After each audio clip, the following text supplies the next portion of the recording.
Okay, I have all the books. I have wine. My phone is on the charger. My planner is here. My hair needs to be washed. It's fine. Everything's fine. You're here. I think it's time. It's time for the quarterly reading wrap up. My first one. And I'm a little nervous and a little excited. Do I have lipstick on my teeth?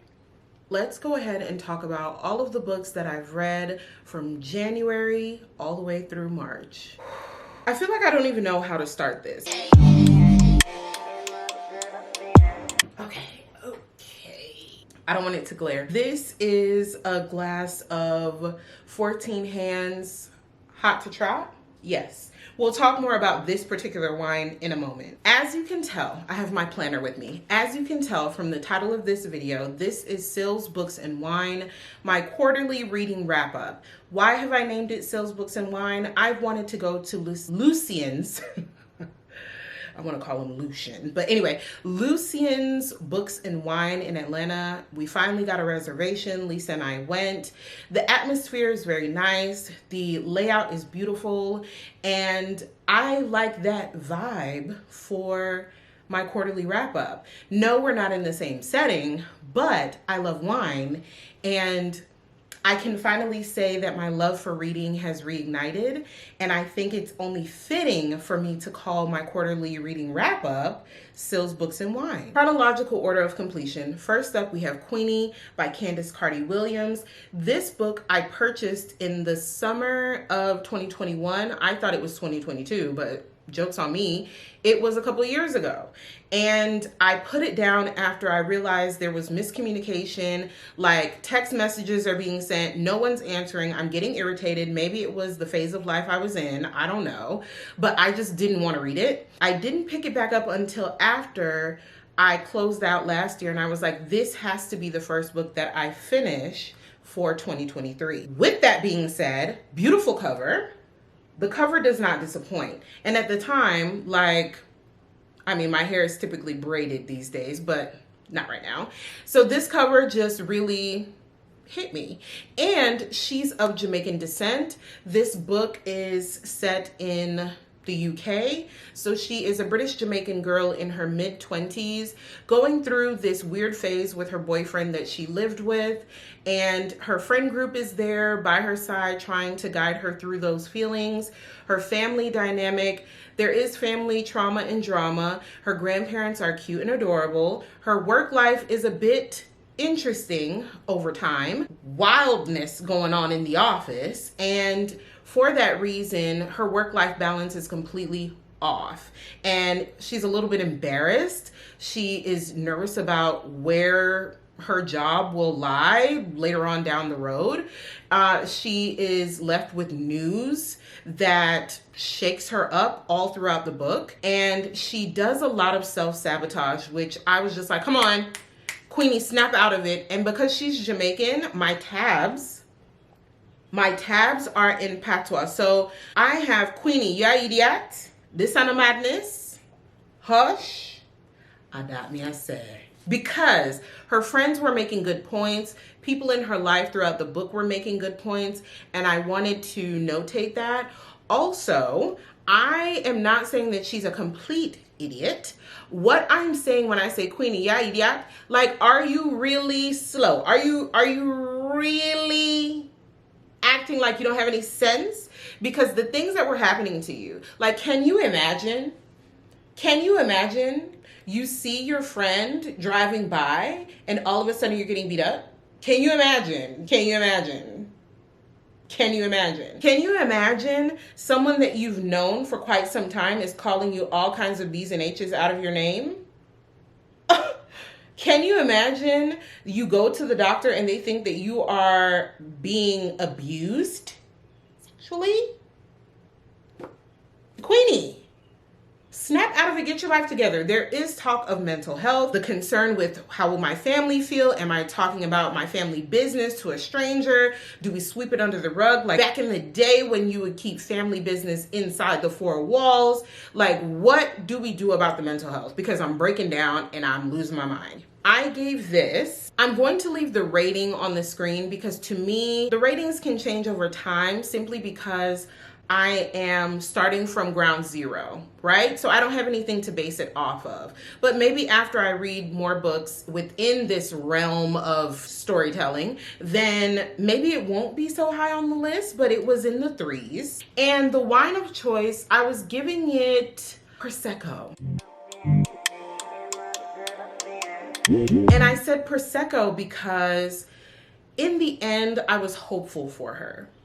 And that's what I can say. Next up, we have Open Water by Caleb Azumah Nelson. This is somewhat of a novella.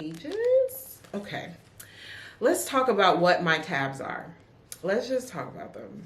So, my annotations, my man, who got the ox? Oh, that was a good one. And she wanna be me so bad. This book is about 2 people, nameless. They have no names.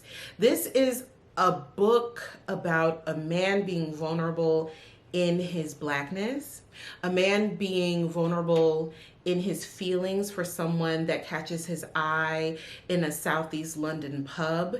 And when they find out the connection that they have with each other, it could cause an issue. But this is somewhat of a friends to lovers. But are they going to be lovers?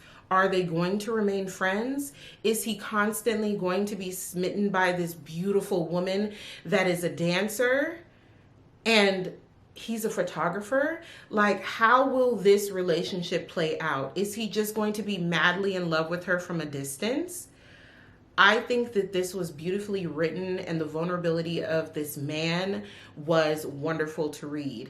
I think that it was short and sweet to the point, but I took my time with it. There are a lot of music references. There's even a playlist on Spotify, I believe, but there's some other songs that I would, of course, add to the mix. Maybe I'll leave them down below, but there are some moments in this book, and let me find it. I found it.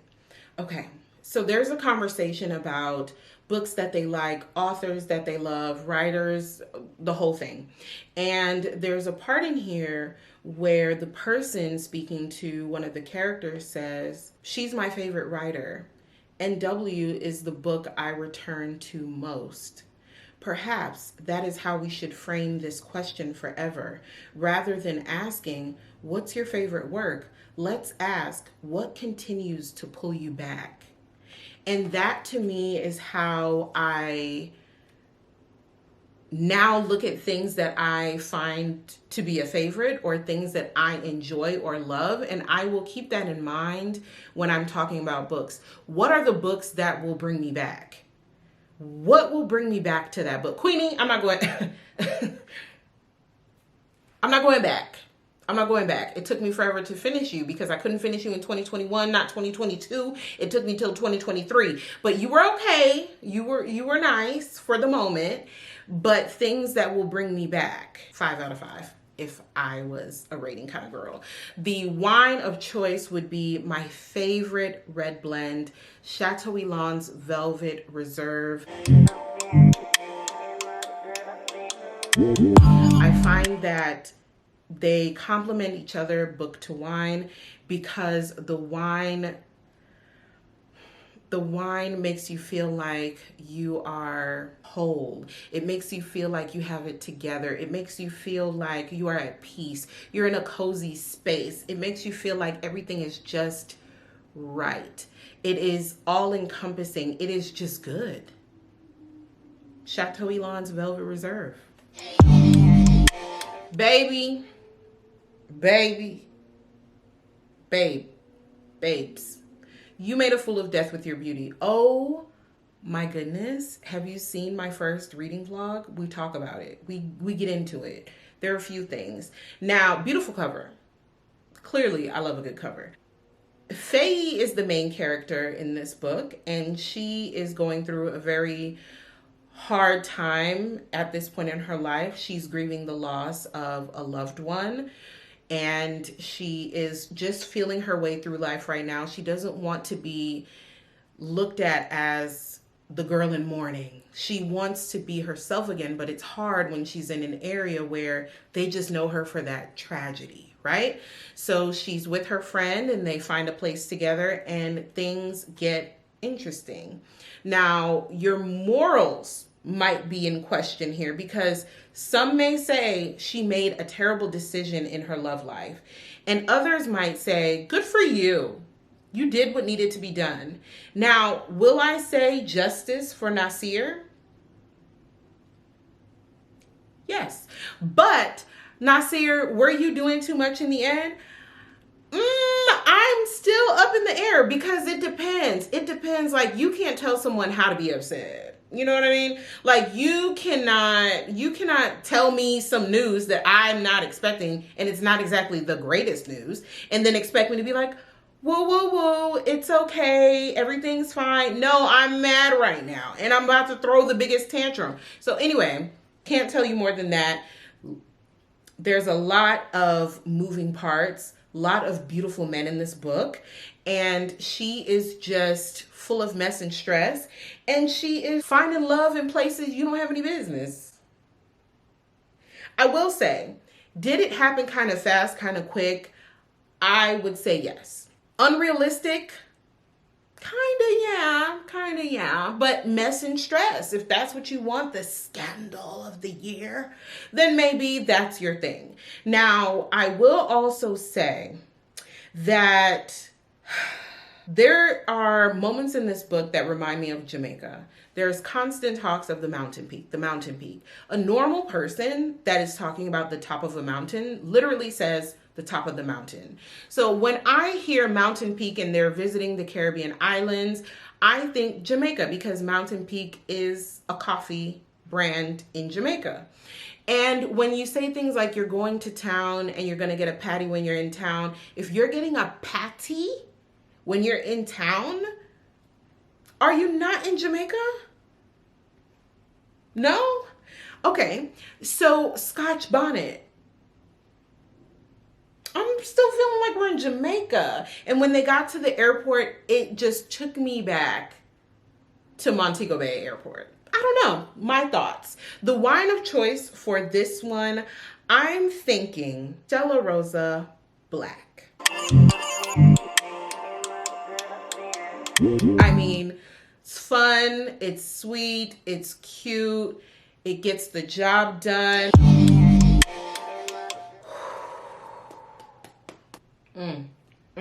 You know, and it's so hot, the air came on. Okay, Moth to a Flame by Ashley Antoinette.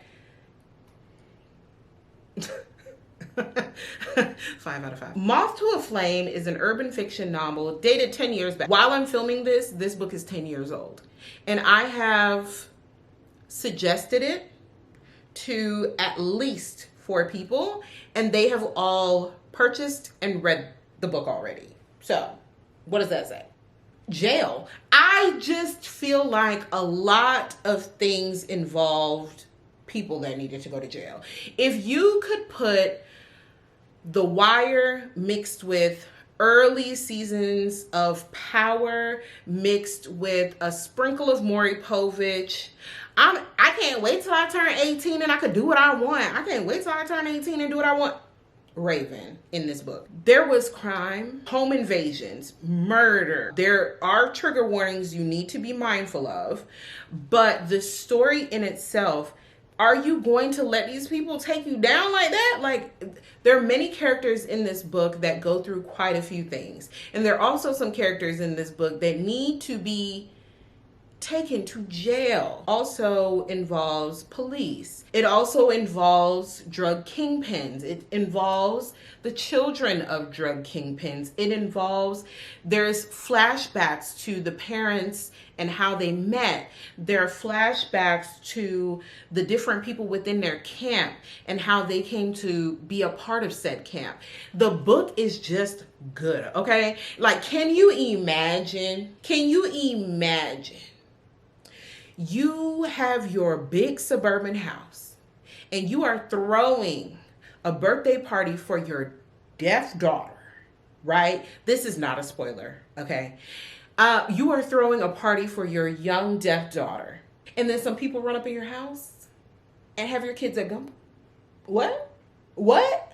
How did we get here? How did we get here? We are not even 100 pages in. We're not even 4 chapters in, and we are running amok. We're going crazy. Let's pull one of these tabs. Let's see. Let's go to one of these. Kicked in the door and rushed in with. All right. Let's go to another one of these tabs. What's this one? She wanted to prove to him that she wasn't a little girl and make him feel okay. Jail, just immediately. Prison, imprisonment. Let's go to another one. Don't upset me right now. Okay. Just tell me who I have to be to get you to like me, girl. 5. The wine of choice. Can you even guess? 19 crimes. 19 crimes. Next, we have Hold You Down by Tracy Brown. This cover is a beaut. This cover is a beaut. I don't know if okay, let me start here. Beautiful cover. I read it in maybe 3 days, and it took me so long. It felt like it was taking forever to read. I was not engaged in the story. I read it. Yes, I read the words on the page, but even the imagery that I had, I was just like, okay, and what else? Okay, yeah, I get that. And what else? It wasn't drawing me in. And I don't know if it was a mixture of coming off of Moth to a Flame, where it made this one a bit slow, or if I just didn't like the generational trauma and taking 40 days and 40 nights to get out of it. I don't know. But and who's to say they got out of it? You know, there's a lot of generational trauma here. Raven from Moth to a Flame, as naive as she is at her young age, you're big and grown and not thinking. You're not thinking. You're not thinking. I just feel like if you are going to insert yourself in a life that you know nothing about, really, at least figure it out. I just didn't like it, too. And I don't even have a wine for it because, no, I do. McBride Sisters Red Blend. It tastes like cigarettes, and I don't smoke. And that's after last year. I had that wine, I let it breathe. At first I was like, oh, this is good. And then I let it breathe. And then I was like, actually, not for me. Anyway, moving on. We have Kennedy Ryan's Before I Let Go. My first book from Kennedy Ryan, because obviously I haven't been reading until this year. Beautiful cover, amazing cover. Can you just admit the cover is a beaut? This is a second chance romance. It is a little thick one. A little thick, yeah. Yes, I do have a lot of tabs, but that's not the point. The point is we get the point of view from both characters. Yasmin has a chapter, Josiah has a chapter. Yasmin has a chapter, Josiah has a chapter. We have a chapter where it dates back to how this relationship came to be. And can you just imagine, first of all, a daughter that needs to go to boarding school. Anyway, a cute little son that is like a genius. And he is just too smart and too cute. In my mind, because obviously I don't know what they look like, but in my mind, I know what they look like. So Josiah is a tall, dark, and handsome man. Yasmin, she is a beautiful woman. Just lovely couple that I envision together. And their family dynamic has been working for them. They are divorced. They've been divorced for maybe 2 or 3 years, and they still have their restaurant business together. They co-parent very well, to the point where Josiah has a key to the house that they had together, and he lives not too far away. I mean, he can literally walk, jog, run, trot, and he'll be there in 2 shakes of a lamb's tail. So the fact that they are working so well together lets me know the relationship is mature. They've known each other since college. The families have blended, have meshed. Everyone around them knows what it is, what it should be, what it should still be, wondering why they won't just get back together, because who co-parents this well is what everyone's looking around like. Come on now. Now, Josiah has made some ridiculous decisions, in my opinion, throughout the grieving process because they've both suffered some losses. Now,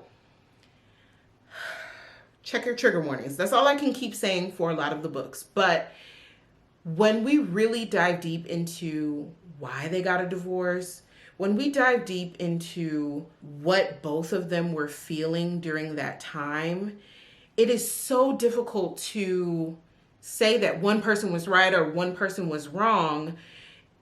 People are grieving differently all across the board. No matter what you're grieving, everyone is going to grieve differently. Some people get violent. Some people shut down and get closed off. Some people are hyper focused on work when they're in grief because they just need to keep busy. Some people just compartmentalize, I guess you could say, better than others. But in this book, we really break down what it is, what it isn't with both of them.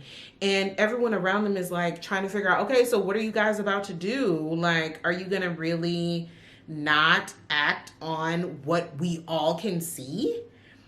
Do they get a second chance? Is Josiah dating?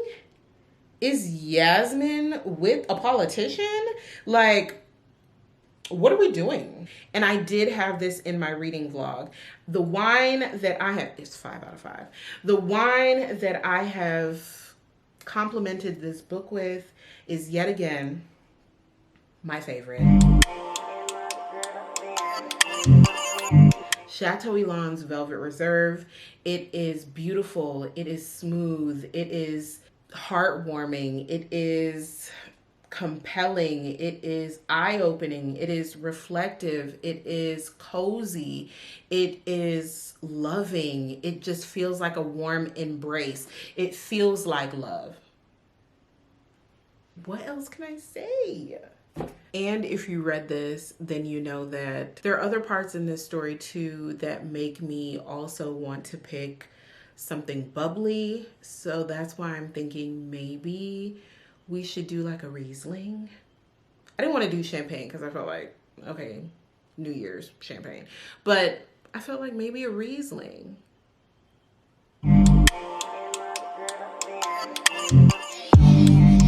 Next, we have Black Girl Call Home. This is a book of poems by Jasmine Mann's beautiful cover, one of my favorites. Like, you will see this cover again somewhere, maybe downstairs. But this, I mean, we talked about these poems in the reading vlog, and I feel like it was well done. Well done. I've realized that this is about Jasmine's life. It does talk about race and femininity, and it also speaks to same-sex relationships. And I don't have these labeled in any way that makes any sense to anyone. It was just cascading down the pages.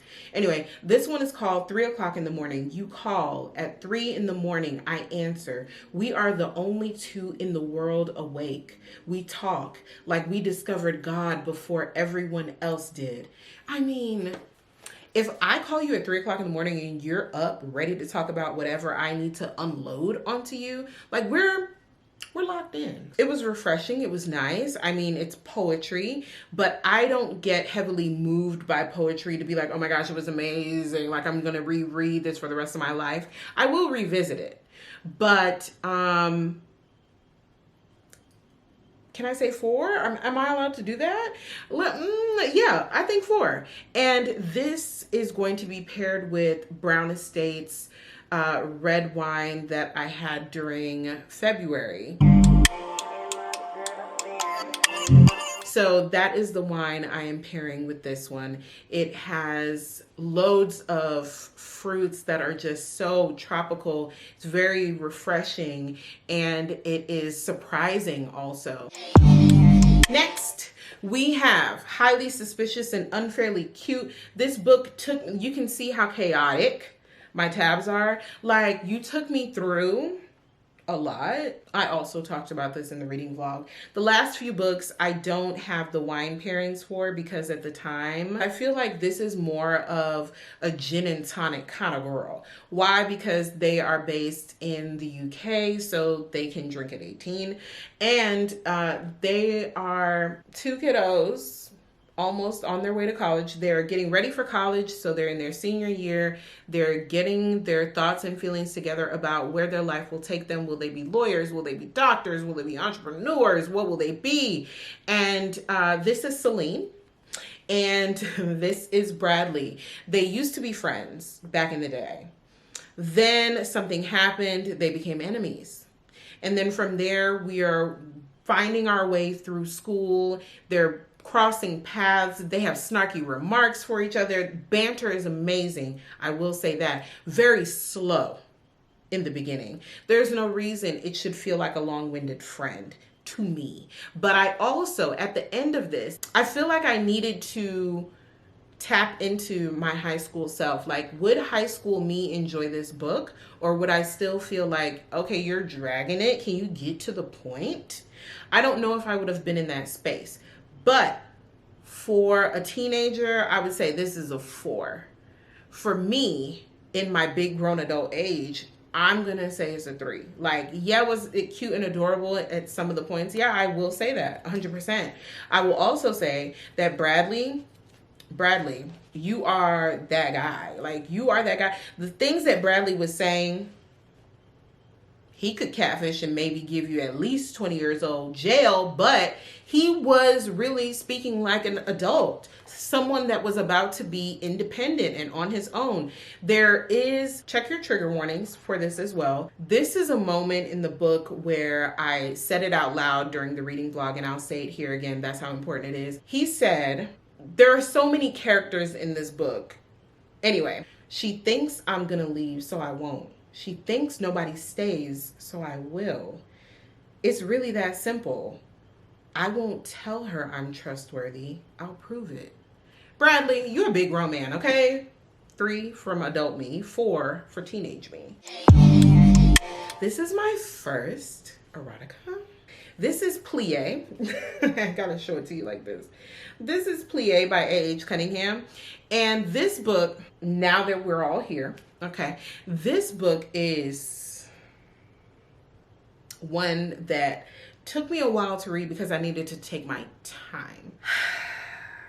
Knox is a man that women would love because when you see him with his child, you're like, yes, come on, Dad.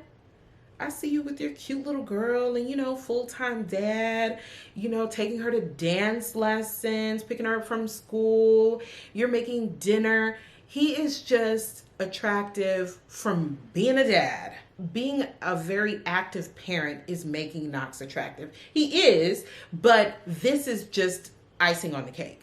So we're also going to talk about the dance teacher here. So Aisha, is it Aisha or Aisha? I think it's Aisha. Anyway, Aisha is a former Broadway performer, now moving back home to Miami, and she opened up a dance studio, and she has these cute little girls that are budding dancers, ballet, tap, jazz, you know, the whole 9. And her friends are also assisting her at the studio. She's the caregiver for her grandparents, and they are at odds all the time. There's always friction between them. The parents know it. You walk into the studio, okay, Knox is coming in, they about to argue. It happens so often in the book, and then you just gotta be like, Knox, what is the problem? You realize that he has issues with his emotions. He did go through a divorce, and he did get full custody. He talks about why and how that happened. He talks about what happened to the mother, how they get to this point, and Plie, the double entendre, 5. The wine of choice for Plie, 14 Hands, Hot to Trot, obviously. Next we have Black Girls Must Die Exhausted by Jayne Allen. Well,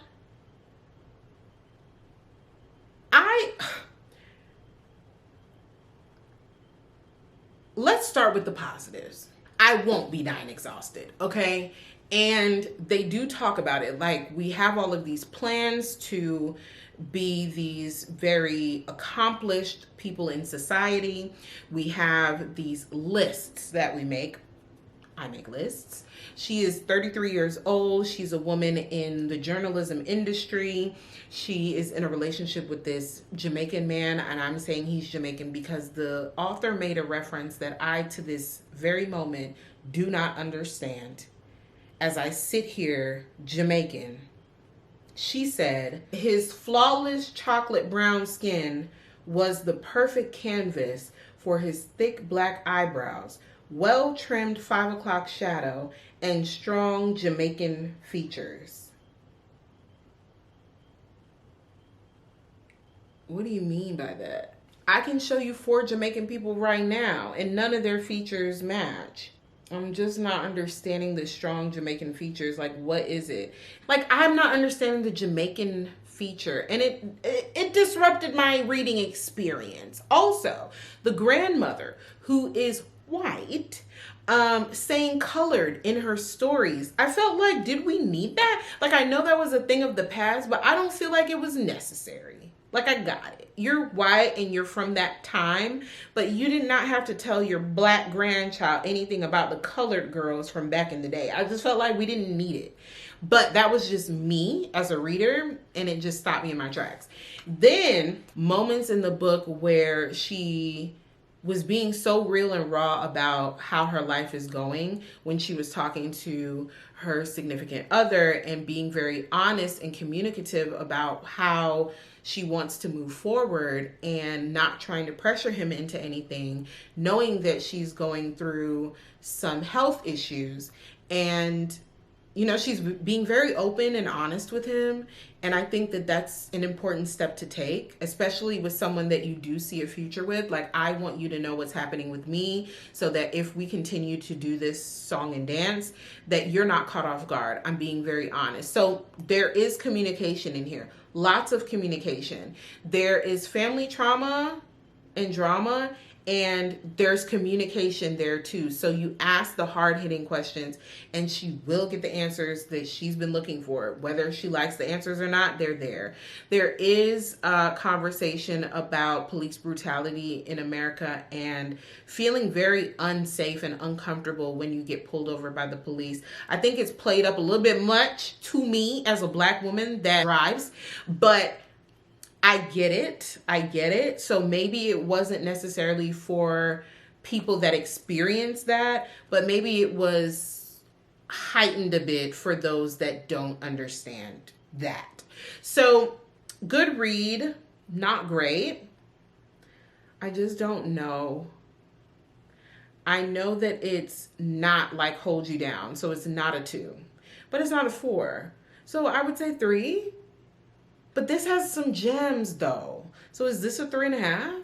I didn't have a wine picked out yet. Given the fact that this is a woman in her mid-30s going through some changes in her life that she wasn't expecting, I think we should go with something like, I think she needs a Cabernet. I think she needs a Cabernet. You know what you want. You're aware of where you are in life. You aren't waiting for anyone to disrupt whatever path you're supposed to be on. You have worked hard for the position that you're in. Whether or not people can see that because of your skin tone, that's on them. But you are doing what you need to do to get where you want to be. So I think a Cabernet Sauvignon. I forgot it was the last 3 books, not the last 2. The other one is a novella. Ethic. Hey, Ethic. Ethic is a character from Moth to a Flame. You know, I read that earlier into this stack that we are getting through. I can't talk to you about Ethic because I don't want to spoil it if you haven't read Moth to a Flame. But he is one of the characters from Moth to a Flame. And there's only 2. Ethic carries over.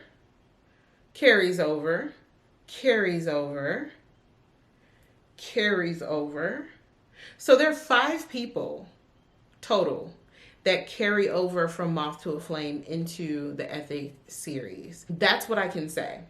I can say that Ethic, you have really done a number on me because I I get where you're coming from. I know what you're saying, and I don't know, but I understand how you're feeling, but you shouldn't have. You really shouldn't have. Like, for someone who knows the game, you knew better than what you did. You should have been moving better than that. But you moved how you moved, and that's how it happened. So now you got to deal with it. And now you're dealing with it, but you keep putting your hand in the fire. You got to feel it because you don't understand how hot it is. So that's why you got to get burned. You got to get burned because there's no reason why you got that close to the fire. Epic. 5 out of 5. We're still going to do 19 crimes because, hear me out, crimes are still getting committed. The jail kind, the felony kind, like things are happening that you need to be in the penitentiary. And lastly, Go Deep by Rilzy Adams. Rilzy Adams, I don't know you, girl, but okay, I see you. This book is a novella. Novellas are between 10,000 and 40,000 words, primarily between 100 to 200 pages. So anything under 200 pages more than likely is a novella. But this one, this cute, sweet, spicy number is about an erotic writer who is in this stage in her writing career where she's not writing good books. The reviews are terrible. They're trash. You're awful. This is ridiculous. Like, you know better than this. Like, you write better than this. What's going on with you? That's how the reviews are coming in. 0 out of 10 would not recommend kind of thing. They are dragging her by her hair in the parking lot in those reviews. So her best friend is like, you just need to get your juices flowing again. So the best friend decides to give her some suggestions, and then she talks to another friend, and they're like, no, they have a point. They have a point. You need to get the ball rolling. You need to get a fix so you can get back into your lusty, spicy writing. Do you offer the job to your best friend? Does your best friend think you're on drugs? Because what kind of question is that? Are you embarrassed by asking the question? Stunned because you want to take her up on the offer? Well, there is spice. It is nice. It is short and sweet, and I hope you like it.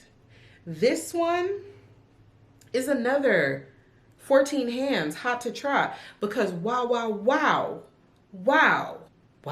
There you have it. 12 books from January to March. I want to thank you for spending this time with me. We have gone through quite a bit of books together. If I didn't mention a wine, I hope it was on the screen. And if I didn't mention a rating, I hope that it was on the screen. But I thank you so much for joining me. And I will say that all of these authors are Black authors. I think that's important to note because when I walk into bookstores, Barnes & Noble, it takes me back, literally, to a section for Black voices. The Black voices are not in the front. January, March, April. The Black voices are in the front for February and then pushed back into a cubby hole for the rest of the year.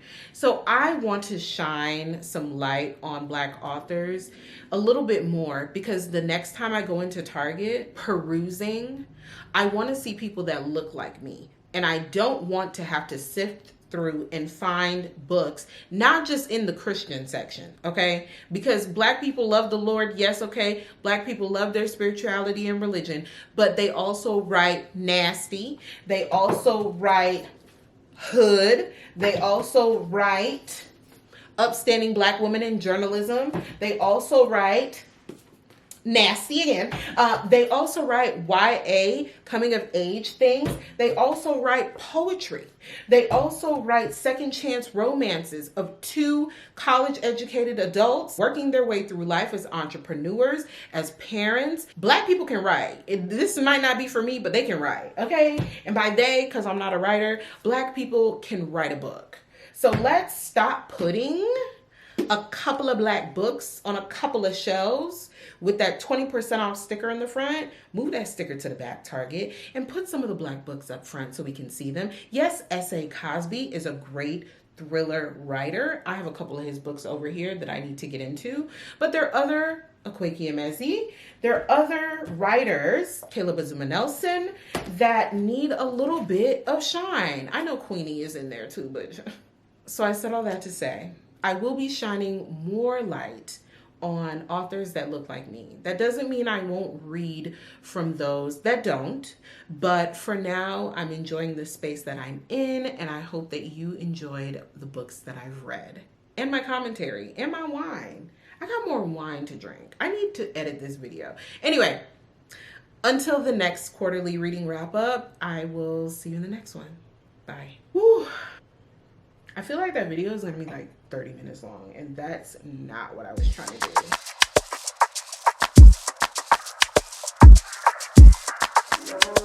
do.